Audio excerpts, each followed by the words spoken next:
We had actual money flowing from Russia to the husband of the presumptive next president of the United States. With the $500,000 speech that Bill Clinton was paid for, of course, we had the obscene decision to allow a Russian-backed company to buy 20% stake in our uranium, which should never have been approved, and Hillary Clinton was on the committee that approved it. We had this bribery kickback graft scheme that whistleblower spoke more about, with the Russians trying to influence the whole process.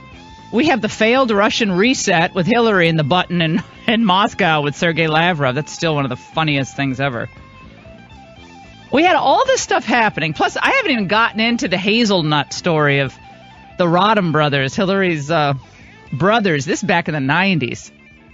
Okay, so these guys have been so mucked up in Russia for so long, and there just was an intense lack of curiosity on the part of people like Jeff Toobin. Oh, come on. Yeah, so Qatar gave donations to the Clinton Foundation as they were trying to meet with Hillary Clinton at State Department on something. That. Well, there's at least an appearance of conflict there, isn't it, Jeffrey? And the fact that all these countries were trying to set up these meetings with Hillary, and suddenly they gave a donation to the Clinton Foundation, and it seemed like the whole process was made a bit easier. But now, Jared Kushner doesn't get his security clearance, which, look, people working in the White House should be able to get a security clearance. I agree with that. But it would be nice if there was even a hint of the people, the legal analysts and the pundits on the left, reminding everyone that they did not think Hillary, as Secretary of State, had any conflict problem or any email concern with that private server. It only seems to go one way. The conflict only seems to go one way. It goes to Trump. Trump must have a conflict. There was such rank speculation on CNN today. I was in the gym 5 days in a row. I've worked out 5. Okay? 5. I'm very excited. And my hand is healing from falling off the elliptical trainer. That's good. Yeah, it's healing. The bruise was pretty I see. You can still see it, James. Oh, yeah, I see it. Oh, my gosh. It was black. Big. Yeah, it was black. That's almost up the whole side of your hand. Yeah, exactly. There. So I look like Rocky or something, like fists. But I'm watching this thing in the gym. And watching David Gregory and Jeffrey Toobin, and they're so exercised about Russia and Trump that they just go into rank speculation. Well, the obvious thing here is there must be.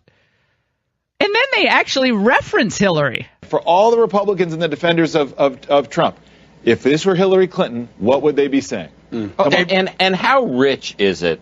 How much time did we spend talking about Hillary Clinton's concern for national security because of her emails? And to have Jared Kushner with no security clearance, with access to the crown jewels of American intelligence for more than a year, talk about security risk. Well, here's what I'll say to that. Jared Kushner, if Jared Kushner leaves the White House tomorrow, they will move on to some other target. It's not about Jared Kushner. You all have to understand that. And by the way, he has done incredible work. Kushner alone, with Lighthizer and Wilbur Ross and Peter Navarro and all the team at U.S. Trade and Commerce, they are really responsible for getting us this close, and we're very close to big announcements on Mexico. And I don't think if it weren't for Jared Kushner and his work on this, that we would have gotten this close. I'm sure he's a lot more liberal than I am on a whole bunch of issues, no doubt. But I'm just talking about what he's actually been doing.